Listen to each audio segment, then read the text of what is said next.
Hello and welcome to Casual Buddhism. I'm Cindy Rasicot, your host and author of Finding Venerable Mother, and I'm also a devoted follower of Venerable Dhammananda Pikuni. Venerable Dhammananda, as some of you and many of you know, is the first fully ordained Theravada nun in Thailand. And tonight we have a very special guest, Sylvia Boorstein, who I'm delighted is here, and will also be in conversation with Venerable. And before we get started, Venerable Dhammananda has some exciting news about the first formation of an international organization for bhikkhunis. So I would like her to be able to speak about that. First of all, I would like to say a big hello to my sister Sylvia. So very, very happy to meet her again. Yes, I have this good news to share with you. Last month, November 19th, we have come together, the bhikkhunis have come together under the guidance of Venerable Sivali, the General Director of Mahabodhi Society of India. And we form what you call United Theravada Bhikkhuni Sangha International. And during this time of COVID, we cannot travel. So we meet through Zoom. And it has been so successful that I would like to share this latest news that we, the Theravada Bhikkhunis, have been able to get together, work together, very important, work together unitedly. And news from this new organization is going to be launched very soon. So this is a kind of formal announcement through our program. Then we come back to Sylvia. Hello, Sylvia. How are you? Tell me your latest. Well, Venerable, it's so good to see you. I think it would be good to tell the people watching how long ago it was that we first met. Do you know when it was? 1980s. I was not ordained yet, you know. Remember that I have been ordained more than 20 years now. Yeah, you were teaching, I think, at the University of Thailand. Yes. And I remember that. And I remember it was in Toronto. Yes, we came for that international conference, something. It was an international conference. It was an international interfaith conference. So there were Christians, and there were Jews, and there were Baha'i, and there were Buddhists, and you and I and Judith Simmer Brown were the Buddhist representatives. Yes. Was that at the University of Toronto? I think so. Yes. I think so because not because one of the side issues for me is I had come directly from being in Europe, and I came, and my suitcase never arrived. It got stuck there in customs. Do you remember that? Everybody was so kind, you as well, in giving me some basic clothes to wear, a change of underwear, and so that I made it through that entire week. And at the end of the week, I got a call from the customs, and they said, "We found your suitcase. You want us to bring it to you?" And I said, no, just send it to California. I'm going there tomorrow. But it was like, I felt, first of all, the kindness of everybody. And also I thought, this is like living like a monk. You just have one clothing and you wash it every day. Yes. But you were very kind and very supportive. And particularly one wonderful thing you said is all the groups of people from different faith groups were there, which was wonderful. And you reported to me that some people had been saying things about the two women who were American women who were not Asian and not real and not bhikkhunis, and that we weren't the real representatives, and that you had said, no, they are real representatives. They're as important as I am. So I remember that always from you. And the third thing I remember from you is you talked about how passionate you were to take those bhikkhuni vows, and that you would someday do it. And I was very happy to hear when you had. Oh, That's a good reminder. It's a good piece of history for me. What year did you take vows? I was ordained in 2001. Oh, okay. But you had What I remembered from that conference was, I had this strong sisterly love from Sylvia. Imagine I was, just one Asian face among so many other faith and other countries. And I was not speaking my mother tongue, English was not my mother tongue. And this Sylvia, to me, she was like my sister. She was particularly with Buddhism, the three of us represented Buddhism, and how at that particular time we were strongly united. Yes. I felt very strongly united. I felt that too. And you know that when I heard that you had ordained, there was a part of me that thought, oh, look, she got to do it. And I, just the circumstances of my life and the whatever, it was not a thing that could happen for me at any time. And I thought to myself, well, that's all right, because Chatsumarn Kabul Singh is doing the monk for me, and I am doing the lay person for her. So together we have had a life that does both of those things. Yes, that was wonderful, wonderful meeting. And I remembered you came with me up to the airport. You saw me off at the airport, and I was grateful of that also. And then after that, Sylvia, we met again. At Spurred Rock. Yes, yes. And when you came to visit, you came, yes.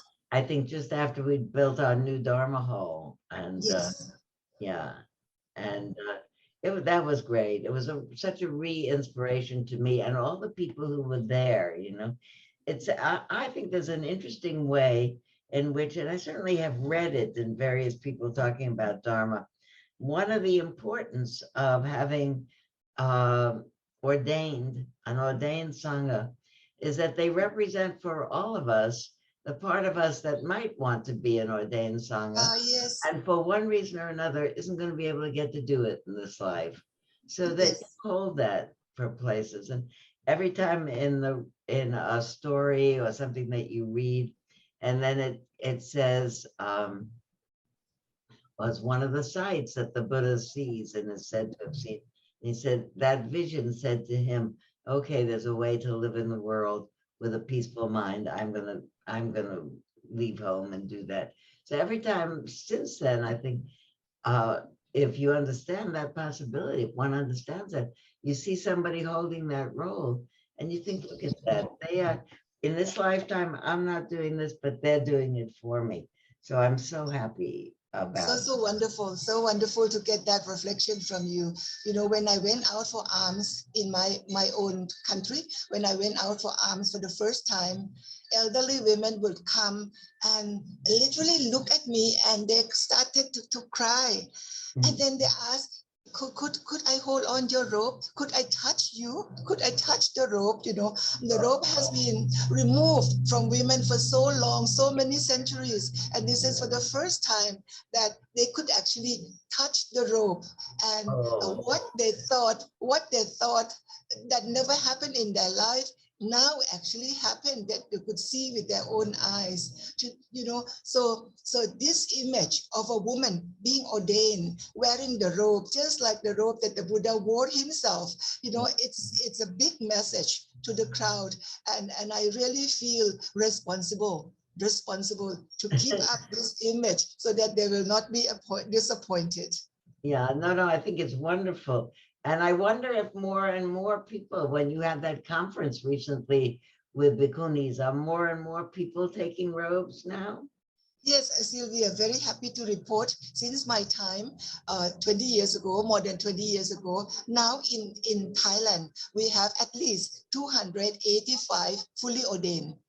Oh my, that's amazing. Yes, and they spread out at least in 30 provinces. That is almost half of the provinces in Thailand.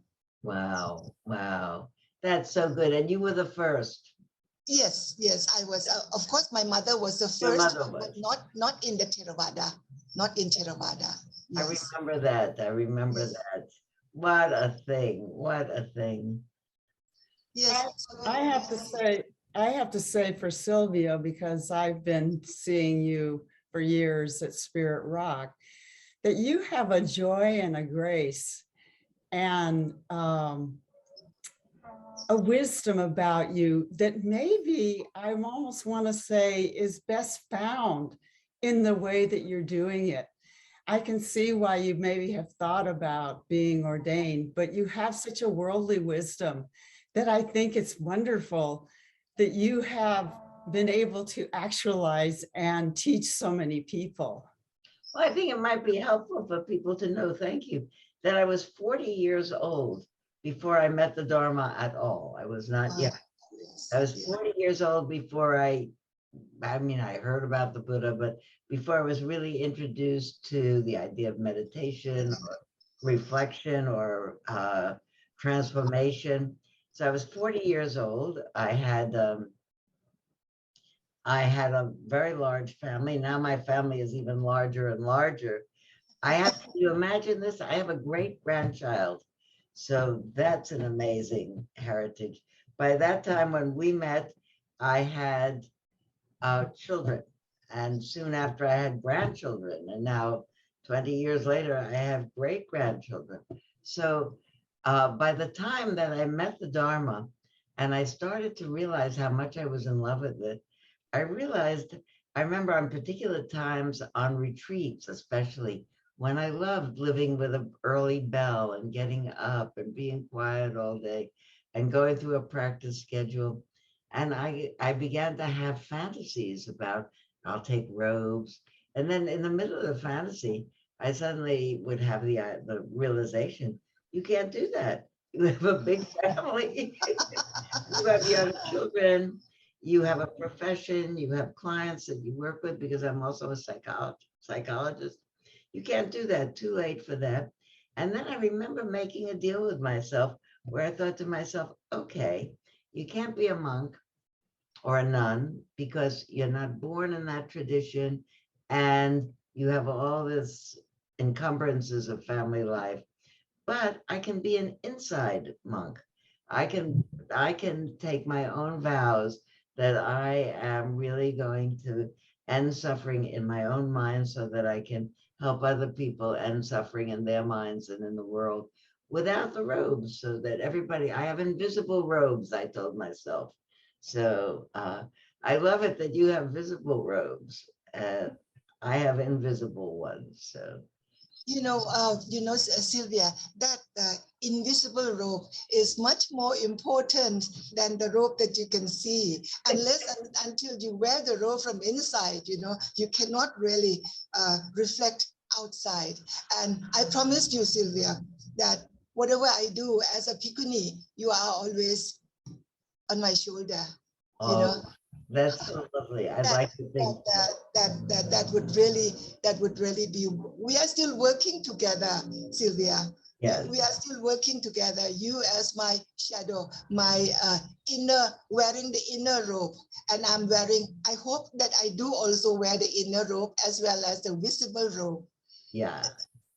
Cindy, this is a great meeting of the two sisters. Yes. Thank you. Very lovely of you to set this up, Cindy. I really love seeing Venerable again and seeing how she's thriving. Yes. Well, it's very heartwarming for me to see the two of you together because it's such a rich, you're both so beautiful and have taught so much, and I've learned so much from both of you. And I think maybe this is a natural ending to our program. Thank you so much for being here, Sylvia, and thank you, Venerable. And we probably won't be here next week because why? I'm not sure. I think it gets to be Christmas here or something.